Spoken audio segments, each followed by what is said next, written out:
and welcome to Under the Visor, the weekly Formula One podcast where one of us knows exactly what he's talking about. The other one is still very much learning. I'm Carl. I'm Tom. And this week we are looking back at the 1992 Formula One season. And honestly, from what I've watched today, I think this is probably one of the most dominant seasons ever. This was just before my time, so I sort of started. I remember it being on in the kitchen, my dad watching it and stuff like that. And obviously, the 92 Williams, everyone's talked about as one of the best, blah, blah, blah. So this one I don't know too much about. So talk me through it. Yeah, so what we've kind of done this week is switch the roles a little. So normally, this is Tom educating me. But this week, we thought we'd switch it up and I would learn about a season and educate Tom. So this could go bad. Let's see. Well, we'll see. Because I know nothing about it. I know who won it. Yeah. I know who took part in it. I know a few facts from it. Yeah. But no, I haven't seen much of it at all. No. So, well, first thing that I noticed was the format. So the 92 season had 2 qualifying sessions. Right. They were one on Friday, one on Saturday. They were an hour each, and drivers literally just went out and drove as much as they could, as fast as they could, and over those 2 1-hour sessions, whoever got the fastest time was P1, and so on down the list. So no knockout or anything like that then back then? No, so just pure pace, no Q1, Q2, Q3 like we have now. Yeah. No practice and quali. It's just no tyre strategy. It was just go out there, set the fastest lap that you can. So my question to you is, do you think that actually rewarded pure pace more than today? So when I started watching, there was 1 hour qualifying session on a Saturday. It was an hour long, and it was pretty boring. Like nobody would go out like for the first half an hour, sometimes longer.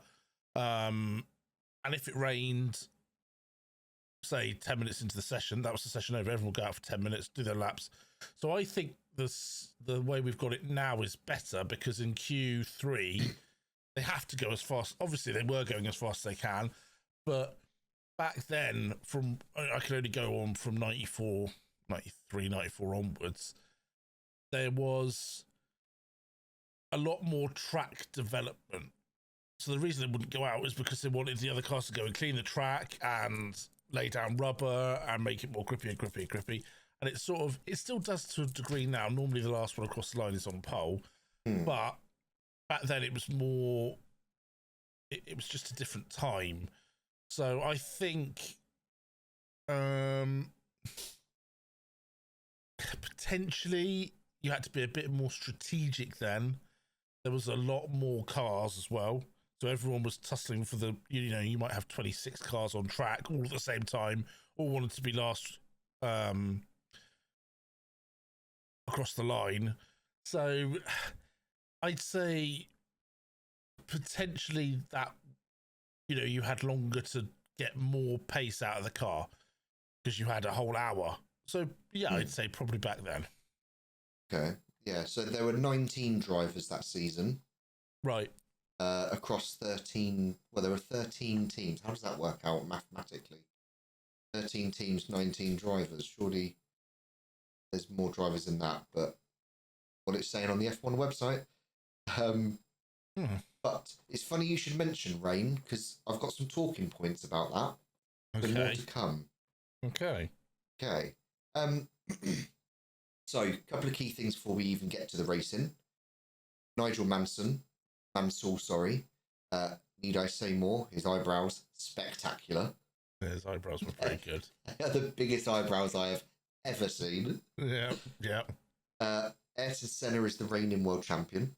Yep, won it in 91. Yep. With McLaren? Sure. Brilliant. I can tell you, because I'm on the website, I haven't looked at 91. I was 3 years old. It was McLaren. It was with McLaren, yes. Yeah. McLaren Honda. With Mansell second. Yeah. So Ayrton Senna reigning world champion, and Alan Prost had just been sacked by Ferrari. Yeah, it happened a lot back then. Yeah. His situation is a little bit mad. So he spent the winter testing for, and I'm no good at French, but Ligier Renault. Ligier. Ligier. Ligier. So he did some winter testing for them, but disguised as other drivers. So he would wear other drivers' helmets. Right, okay. I assume they didn't want to announce because he hadn't committed, maybe, hadn't signed the contract, whatever. But then before the season starts, decides to take a sabbatical year. So he's actually, I'm not going to drive for you.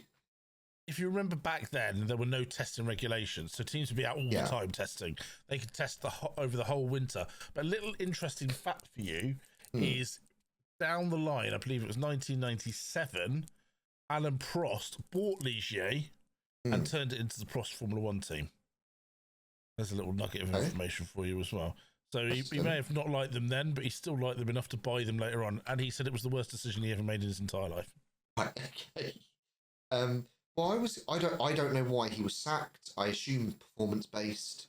However, looking at the driver stand-ins, I can't talk to this week. Going to bode well.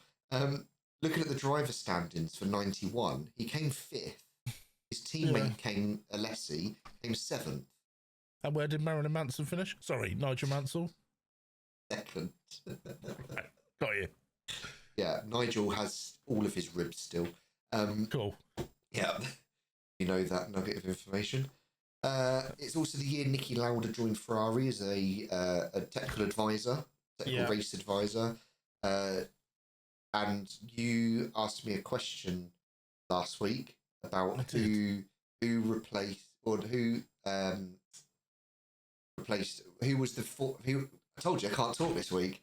Who was the female driver that was replaced? By whoever it was that you said. David Hill. Brilliant.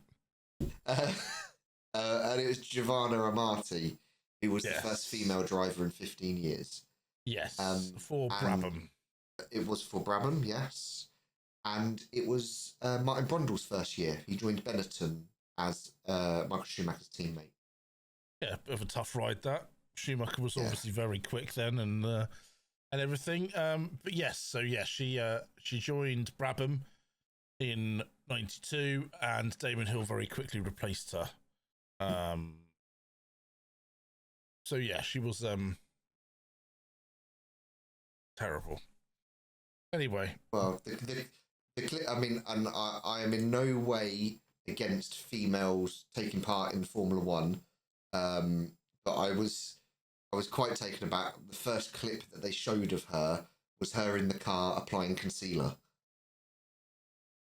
So that was her pre-race preparation with her team. Yeah. Race 1, South Africa. It was the first race that had taken place there since 1985, and was won by Mansell. Nice little bit of history there. Yeah, as always here to educate. He dominates the whole weekend. Absolutely dominates. He got pole, he won, he was the fastest car, everything. Brundle crashes in his first lap. Brilliant. And then not long after retired with a broken clutch because of the crash. Right. But overall, Williams dominant. They finished P1, P2. Mansell obviously took P1, as I mentioned. Mm-hmm. And they kind of really outperformed everybody. Schumacher not far behind, but I think he finished 4th, didn't he? Yeah, but they definitely just outperformed everybody. Yeah, I mean that Williams is a piece of history. It had, I don't know if you talk about it, go into this later on, but it had, none of the teams had it. Active suspension. It had a semi-automatic gearbox. I had another thing as well, which I cannot remember, but it was just way out. Technically, it was 10 years ahead of its time. So there was no way they were going to catch it. Oh, it had traction control as well. Okay. And it was one of the reasons a lot of this stuff got banned, because they saw how quick that car was. So was there no kind of all the cars have to be the same No. type? Well, there were rules, thing? but nothing like now.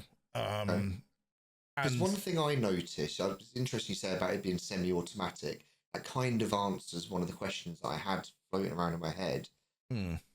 Was during the review that I did. Obviously, they've got like a normal steering wheel. It's not like the steering wheel shape that we have nowadays. Normal steering wheel. There's no buttons, no dials, there's no stalks, nothing like that. And I was seeing people with their right hand down by their side.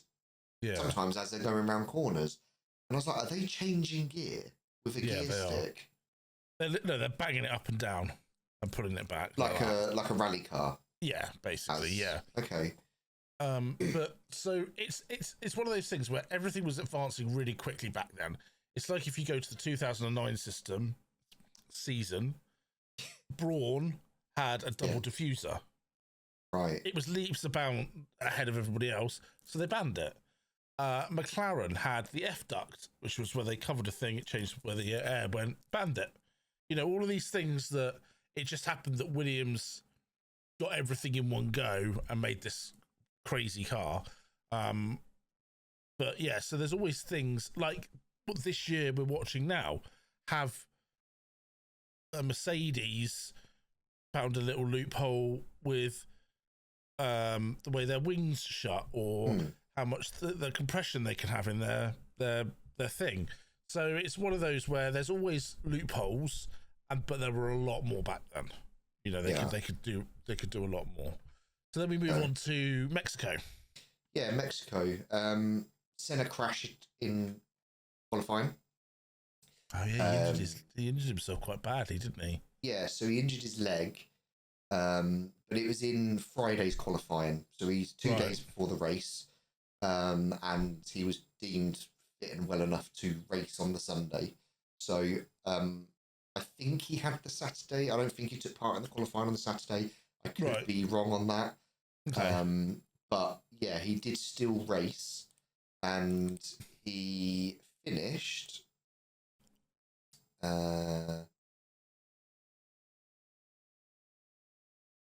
He didn't finish. Apologies. He retired lap 12 with engine problems. I'm sure I've seen a video of him when he had that. It didn't actually look like a big crash, but I know it didn't. Mansell was complaining about one of the corners that was so quick it was an accident waiting to happen. I'm not sure if that's, but anyway, Senna's accident didn't look that big. But I remember seeing he was in the car, writhing around, banging his arms, going, you know, he was in real pain. But yeah, it was just nowadays, you know, I haven't got my allergy tablets. I can't possibly do any racing. Oh, there's some pollen in the air. Back then, arm missing, fuck off, going. You know, Nicky Lauda on fire, going. Yeah. Like you know, if I drive faster, the flames will go out. Exactly. I mean, even when he was burnt, he had someone shove things down his neck to suck the stuff out of his lungs, and he was back racing the same season. It's just unheard of now. I mean, the only person you can say was a real fighter was Roman Grosjean as well, when he had that massive. The one that had the tyre hit him? No, that was. Do you mean the spring? Yes, it was that hit Massa. Spring. Is it Massa? Yeah, Massa had that. Grosjean was the one that crashed the fireball. Yeah, I remember it.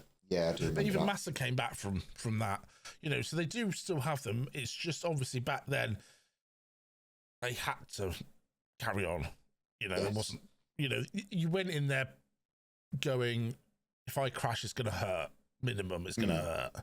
Yeah, well, they haven't got the protection they have they have nowadays with the halo system and the cockpit protection, hands and all of that. Yeah, just a bit of carbon fibre between you and a concrete bollard. 100%. So, how did Brundle do? Retired again. 2 for 2. Cool. Yeah, 2 for 2. It's like Piastri all over again. Mm-hmm. And 1-2 for Williams then. 1-2 for Williams again. Mansell won. So race 1, he won it by 24 seconds. Mexico won it by 13. So he's not just winning; he's really showing Really? some dominance. Yeah. Okay. So that's race 2. Now, one thing I did notice in Mexico, we're talking about rules and regulations and safety. Whilst they're racing, I noticed they're going down the straight. There's cars just parked up along the edge on the grass from those that have retired. Yeah. There's literally like 2 or 3 cars in a row all just stacked up, just abandoned. But So I've grown up with that. that. No, it's very, very dangerous. But that's what I mean. Back then, it was until something happens, and obviously Jules Bianchi was the one that brings it all home to everybody. Is, you know, back then they just leave the cars on the track if they thought it wasn't really in the way. But Martin Brundle's always said, well, if one car can get there, 2 cars can get there. So, you know, it was extremely dangerous, and yeah, they would just sort of leave them everywhere. You'd have the guy waving the flag running onto the track. You'd have marshals just jumping out, grabbing people. We had an instance of that. I think race 7 or 8. There was some debris on the track, and as Mansell was coming around the corner, he literally half a second later, and he'd have hit, or earlier, and he would have hit the marshal. Yeah. But obviously now completely changed, mainly because of the accidents we have had. Yeah. Yeah. So then we go to Brazil, Interlagos. Okay. Mansell takes pole again by over a second, and 2 seconds ahead of P3. That's crazy. Yeah, that is a massive gap. Yeah, and not much more to say other than another win and another P2 for Patrese. Patrese, I thought it was. Yeah, Patrese. Do we see gaps like that now? Not in qualifying. No. I mean, the biggest ones we've had were this year with what we thought the Mercedes was going to do. Maybe the Brawn era, again, they had some quite big gaps. But 2 seconds, unheard of. But then there was such a difference in, like, technology then. Like, I imagine they then brought in the 107% rule. So I imagine if you looked at it and went, what was the difference between Nigel Mansell and the person in last place? You might be 20 seconds, 30 seconds. You know, it would be something crazy. So there's a little thing for you to fact find as well. But everything's so much closer now. Yeah. Tries drivers to set a qualifying lap time within 107% the fastest time in the first qualifying session to start the race. Introduced in 96. It's still in place now. Ensures cars are fast enough to race safely. Slower cars that violate may be disqualified. Okay. Yeah. We move on to Spain. Now, I told you we had some discussion points about rain. Okay. The rain in Spain falls mainly on the track. I think that's how the rhyme goes, is it not? Yeah. Close enough. Close enough. It rained on the Saturday. Right. Hazard a guess at how much it slowed the track down by? Was it really heavy rain? Yeah. 10 seconds? 15 seconds? 30 seconds. Yeah. 30 seconds. 30 seconds slower. Wow. That really did stand out for me. Because I don't think... I mean, wet laps nowadays, they're not that much slower. No, I mean, I know you're we've probably got looking better technology with the traction and controls and tyres and the wings and stuff. And the tyres, yeah. No, but that's crazy. Yeah. So I was going to say to you, obviously, you've got, like we've just mentioned, tyres, the wings, the electronic controls, the traction controls, ABS and all that stuff. Does driving standards come down to it as well? Oh, yeah. Yeah, I mean, back then, I imagine they carried on. Yeah. Here, they'd have stopped. Yeah, back then, if it 98 Belgian Grand Prix. Yeah. Massive crash. Just, you know, it didn't matter how hard it was raining or anything back then. It was like, you're paid, go. Yeah. There was a race later on in the season. Just trying to see if I can find it. Yeah, there you go. France, race 8. Right. That was stopped due to rain. It must have been crazy then. But we'll talk about that when we get to France. San Marino. Oh, Yeah. sorry. Spain. Have a guess who won it? Mansell. 24-second gap. So yeah, and I believe it was another one too. Oh no, it wasn't. No, Schumacher came second. Oh, okay. Tracy DNF'd. So it was Schumacher's first podium of the season. Second place of the season. Of the season, yeah. Yeah. And then we move on to San Marino. San Marino, another win. Mansell 5 for 5, 9-second gap this time. Senna. Right. One thing that stood out for me in this race, Senna finished third. Right. But couldn't make the podium. Really? So he was suffering from severe cramps and shoulder pains and couldn't get out of the car for quite some time. Wow. Which made me question just how dangerously uncomfortable those cars were. Well, yeah, and also they still had all the G-forces, if not more. They didn't have anything holding them in. The fitness wasn't as great. They'd probably finish the race and get a burger and chips, you know. Yeah. They didn't have all of the health things that everyone has now, you know, personal training. Obviously, they were fit. Of course they were. But they weren't, they didn't know as much about science, psychology and in sports and all of that. So, yeah, the cars were built to go as quickly as possible. I mean, even now they're not comfortable. Yeah. They're a lot more comfortable than were, but yeah, it was sitting. You might have a battery down here, steering wheel. You might be, you know, they might even go, right, don't move your arm too far back or you burn it or something like that. It was completely, and there was nothing, there was no aids either. Yeah, so everything was. I assume no power steering. No power steering. Very heavy things to drive. Very, you know, you're like you say, you're driving around the corner. You're doing this. You're bumping around all over the place because Williams had active suspension. None of the others did, so they'd be bum, down the track and all of that. And I think the next race will be Monaco, and one of the best laps is watching. I think it was Senna around Monaco. I don't think it was 92. But or any of them back then, watching them around Monaco is very, very good.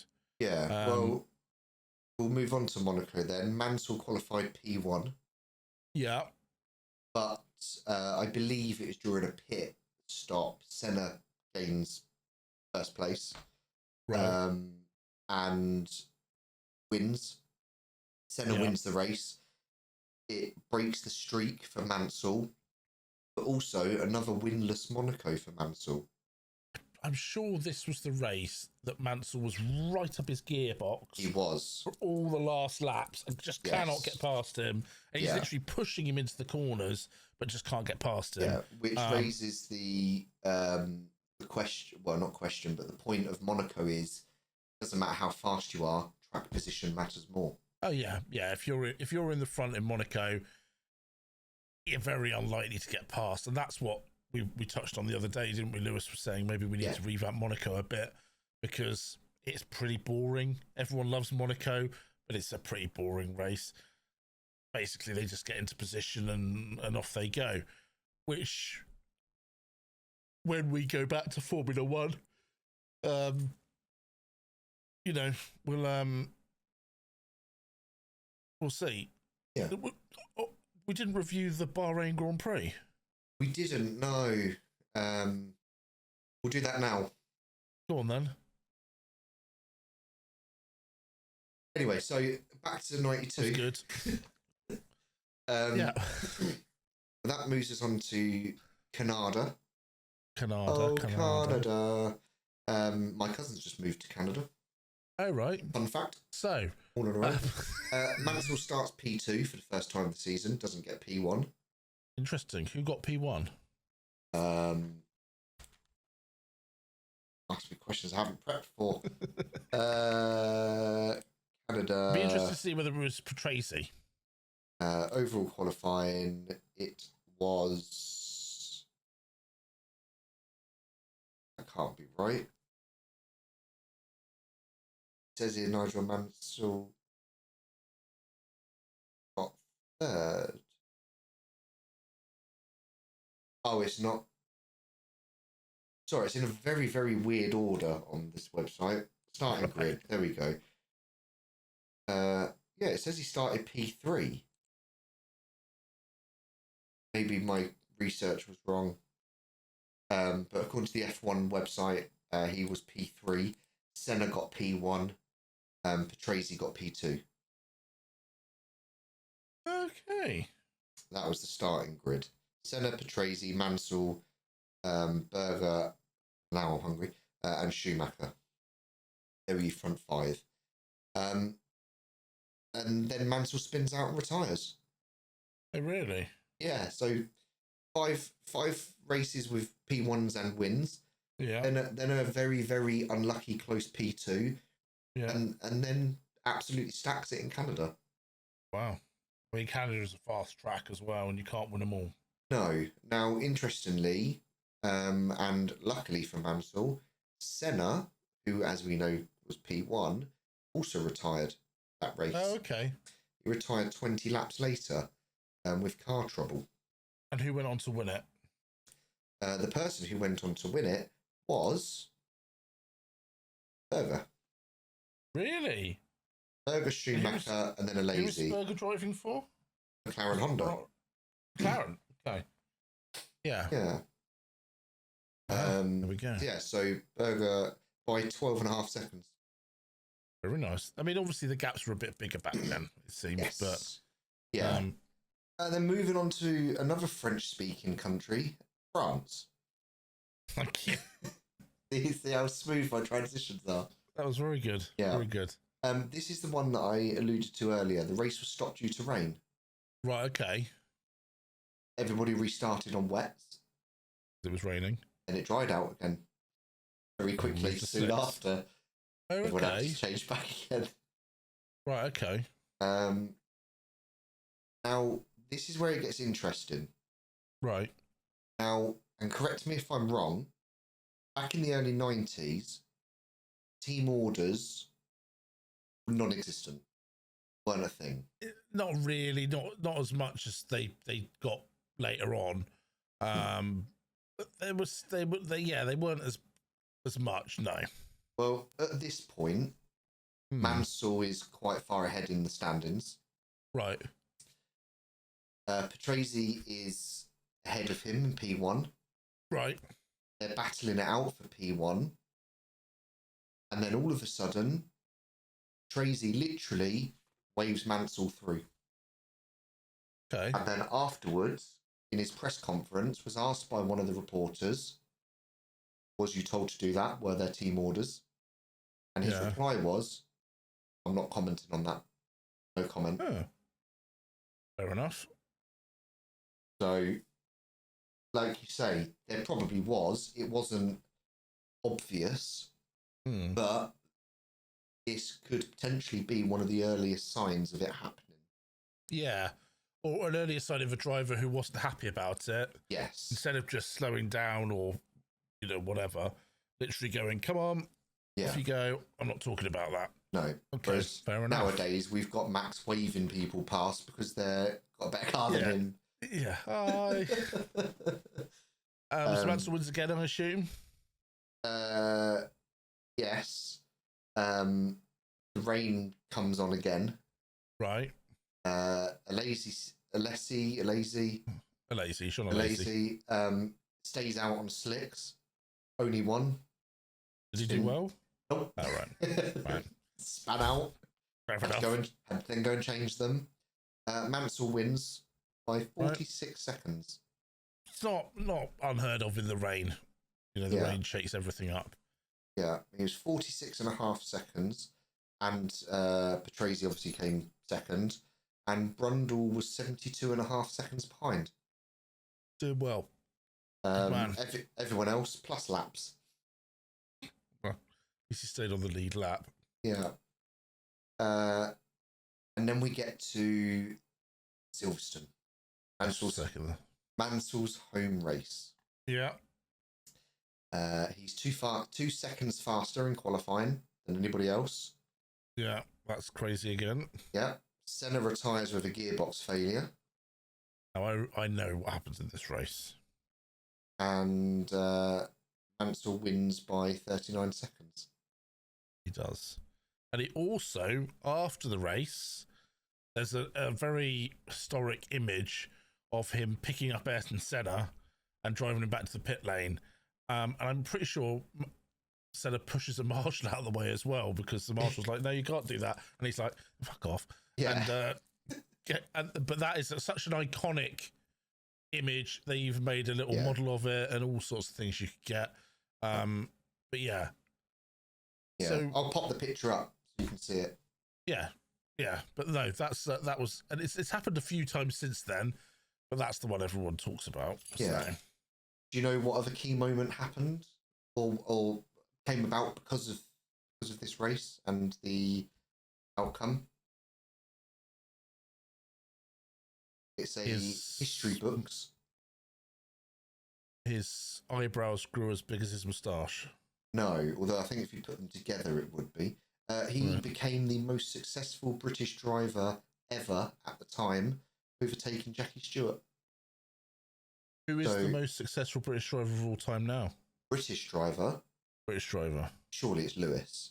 Yeah, it is. Yeah. I thought it's an obvious answer, and I thought, is he going to fumble this and be like, Yeah. So I think from memory, it was 6 hours, 7 hours ago I watched this. I think it was 28 wins.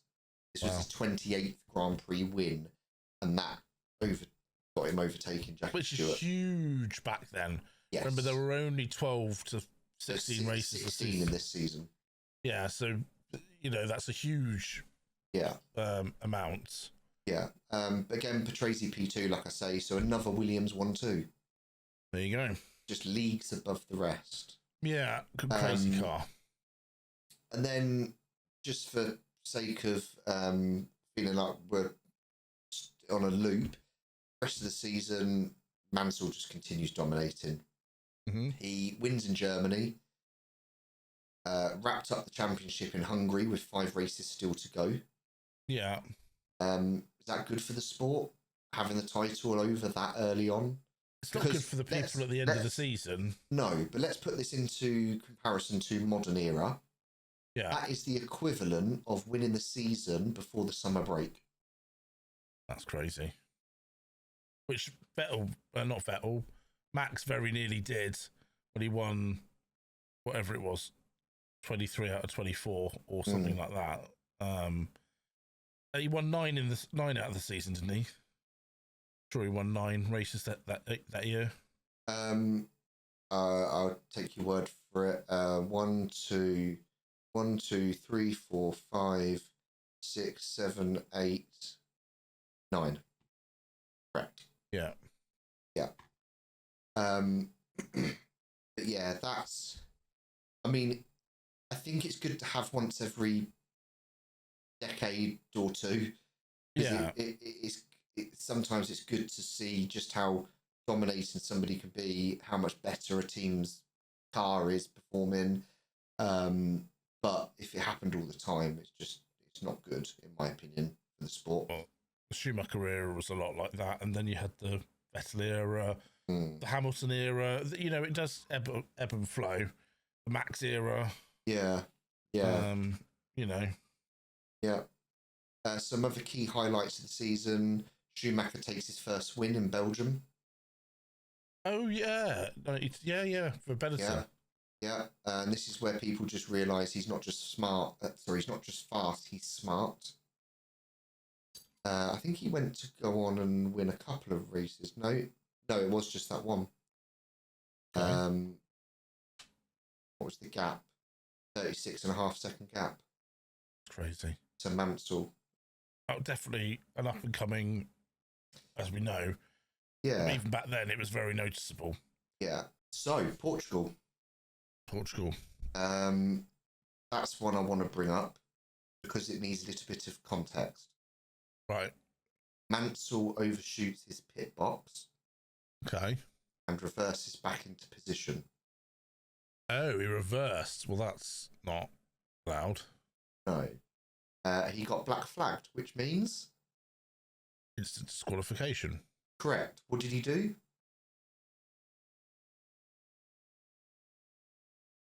I don't know. Ignored it and carried on racing. Brilliant. Schumacher did that one year as well. Did he? Sure. Well, Yeah. he won the race and then got disqualified. Wow. But yeah, black flagged, ignored it, kept racing. Now, Right. was that arrogance, or was it just because the rules felt a little bit more lapsadaisy back then? I don't know. That one's open for They interpretation. couldn't and argue opinion. it. Like nowadays, you hear them arguing over the radio and saying blah, blah, blah, Yeah. blah, blah. Back then, they couldn't really do that, so they just ignore it and hope for the best after the race. So, Finish and hope that they got it wrong. yeah, or Yeah. fight it after the race. So, Yeah. Interesting. And then we finish where we currently start, Australia. Do you know the track?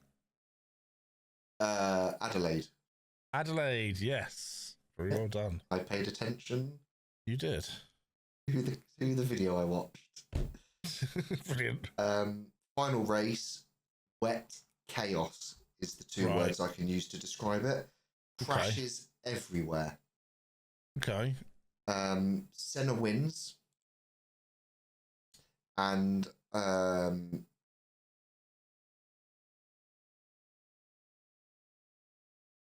it's just, I mean, there were 1, 2, 3, 4, 5, 6, 7, 8, 10 DNFs.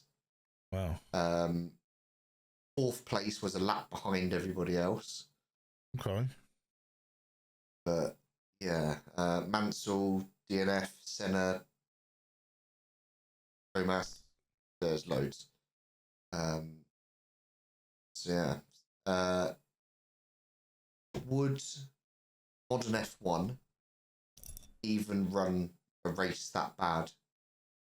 No. Nowadays. No. In fact, a lot of people say, why do they even have wet tyres nowadays? Because they have the slicks, intermediates, and then wets. They never run in the conditions that warrant the wets, really. So, no, is the answer to that. Okay. So, one thing I noticed all throughout this season was just how unreliable the cars were. Yeah. Even the top teams like McLaren, Benetton, and even the Williams at times, they were having to retire the cars for engine failures, clutch failures, electrical, mechanical, you name it, there were failures everywhere. Yeah. And there was just, I mean, we touched on it the other week about in modern racing, you don't see as many DNFs as you did. Correct, yeah. And this was a year where some races half the grid didn't finish. Yeah, so back then, like now you've got to make a power unit last X amount of time. Back then they'd have new one every race at least, if not two. And they'd have one maybe for practice and then they'd use one for anyway. So they were making these engines to the absolute limit. They were to last a race. And that was it. And then they didn't mind what happened and throw them in the bin. Whereas, so they made them literally to last the race. Nowadays, they're to last maybe 5 races, maybe 10 races, maybe 7 races. They know exactly how long. But when the engines get into the end of their lifespan nowadays, they are still more reliable. They're still at the limit. You know, they're still where they should break. So, yeah, back then there was more. It was more on the edge. Everything was new. So, well, my observation, in my opinion, is that F1 that year and maybe that kind of era, it was more about speed rather than survival. Speed and courage. Yeah. Speed, guts, and just pure determination to get there. And they knew they may not finish, and obviously Williams had a very reliable car that season, but you know, and that's what I'm saying, this year adds a bit to it because we're back at the stage where engines are blowing up and parts are failing, and it just adds a bit more to it, you know. Yeah. Well, maybe that's the best way to wrap up and describe the 1992 season. Not just a very dominating year, a season where being the fastest wasn't enough. Yeah, you had to make it to the very end. Did. And speaking of the very end, yeah, see, another seamless transition. Seamless transition until you said, look, another seamless transition. And now we've spent talking about the seamless transition. There's not any seamless. Seamless. We are professionals. Correct. That brings us to the end of this week's episode. Can I just address something? You can. In the episode last week, you may have seen my eyes looking like I was jabbering around all over the place. It looks like the way I described it when I was editing the episode, and I didn't want to say anything to you because I thought you'd had a family or friend person say to you, you need to engage with the camera more, and you were trying to make an effort of keep looking at the camera, so it's like you're talking to the audience. So I didn't want to say anything because I didn't want to embarrass you or anything like that. But thanks. It looked like you were being held hostage, and you had to keep looking at the board that they were holding up with what to say with your ransom demands. That's what it looked like. Right. Well, I wasn't. And I'm going to try and find the setting now. Yeah, so Tom uses an Elgato face cam. And there you go. And what it does is it has an AI feature that tries to keep the eyes looking at the camera. So you can see it's kind of merging through his peak of his cap at the minute. And his eye colour changes. So he's not being held against his will. Although if somebody does want to take him away, I will not be paying the ransom. So yeah, I just didn't want you all to think that I had something quite seriously wrong with me, which I may say, if I did, I wouldn't have known about because Carl didn't say anything until I went, what's going on with my, when I watched it back, what's going on with my eyes? And Carl goes, I thought you were just trying to look at the camera. What? Like that? So anyway, I'm not ill. That was just something that will be there forever. But yeah, so I turned the eye contact on, and that kind of messed up everything. Yeah. So I'm fine. Where are we going to go next week? We are going to not review a single season. Okay. But we're going to review a driver's career. Oh. And it's your mate, your buddy, Jenson Button. Lovely. Yes. So yeah, we're going to have a little review of Jenson's career, driver career, because obviously he is still going. He's on the broadcasting team. Right. But yeah, yes. We're going to review his racing career. Yeah, so that'll be interesting. You know, yes. Formula One world champion, started in karting. Yeah. Has gone. You know, he's gone and done Super Formula, I think, in Japan. Then he did WEC. So there's a lot to dissect there. Yeah. And we're going to go from, you know, I've got some very good stories. Even though he says he's a Somerset boy, that's not by choice, is it, Jenson? But so there's some good stories there. How they were a little bit dodgy in karting and stuff like that, and came up through the ranks, and how they got their money. And obviously John Button, who was a really good guy, and you know, and now Jenson's settled, but he wasn't always. So tune in for that. We have some inside information on Jenson, and how he's gone from young London Somerset lad to be a karting star all the way to a Formula One star, and now a star of Sky TV, better than Danica Patrick, who he absolutely adores. If you know it, you know it. But Carl, I think that's everything for this episode. Well, one more thing. Okay. And we spoke about it on the phone earlier. We haven't done the weekly news that's happened in F1. There has actually been some news this week. Do you want to tell them? There has only been one thing worth noting, and that is Lance Stroll having his attempt at GT3 racing. Oh my God. Where his team accrued 8 minutes worth of penalties. It was last as well, didn't they? Yeah. Yeah. Wasn't the best performance. No, but there is some other news. Go on. To do with Max Verstappen. Okay. Oh, yes. Is it Lamborghini? Yes. Is going to be moving to McLaren in 28, is it? 2020. God, I'm gonna have to find it now, aren't I? Let's fact check this because we've given you information before. That's absolute nonsense. Now I'll talk while Carl looks. I'll talk. I think Piastri is under threat. I think that they are very much watching Piastri and thinking, could we have the swap of swaps and put Piastri in a Red Bull and Max in a McLaren sooner than you think? I have already made my prediction that I don't think Max will be at Red Bull by the end of the season. I didn't know any of this, how he wasn't enjoying the sport or anything like that. Anyway,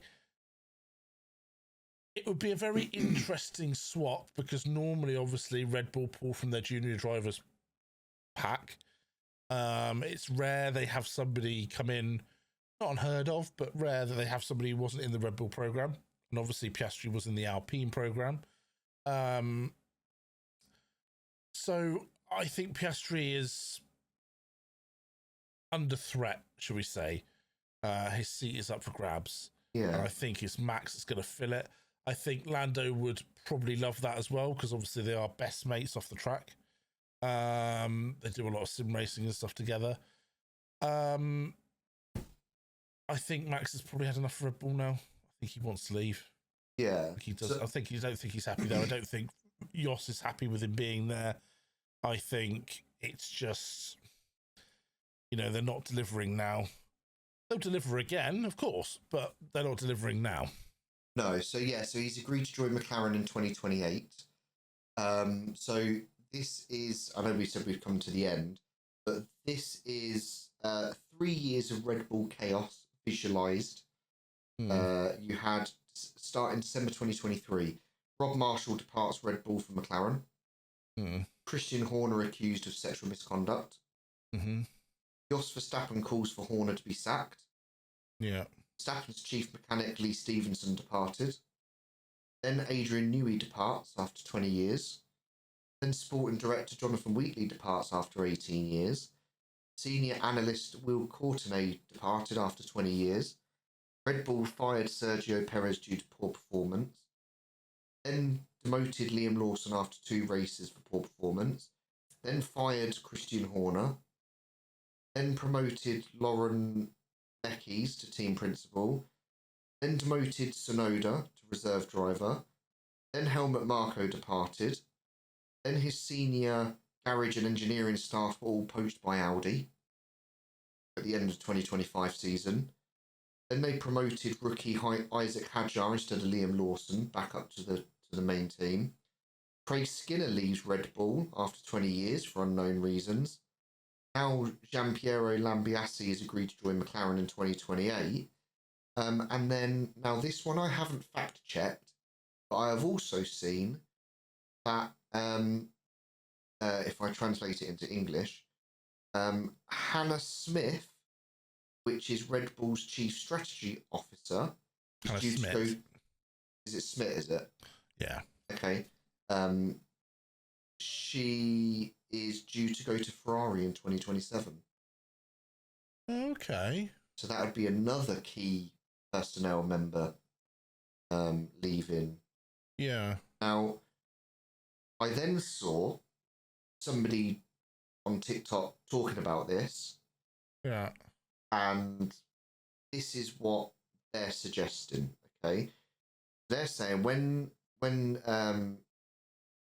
he leaves Red Bull for the team principal role at McLaren, yeah, they're saying that will boot Andrea Stella out.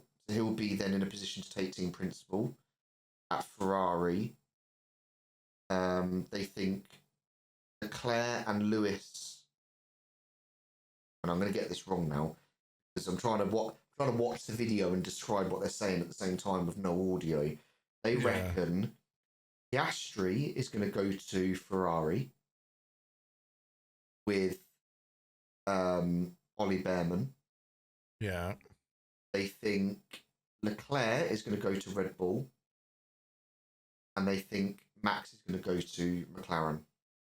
Yeah, I think they're probably more or less spot on with that. So and Lewis will retire.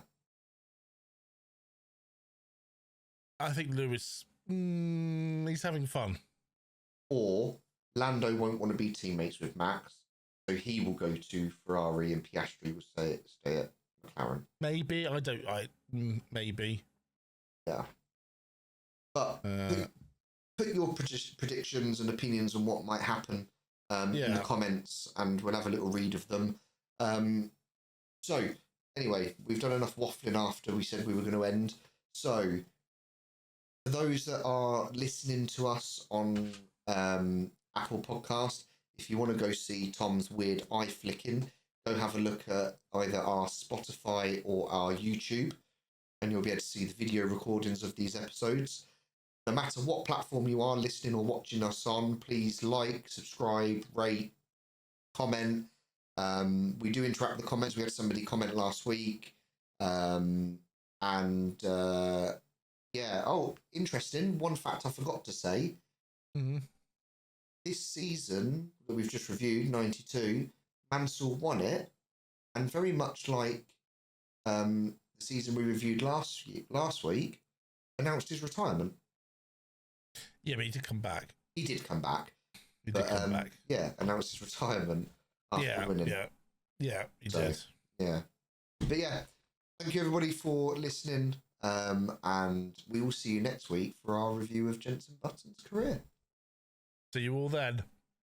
See ya. Bye.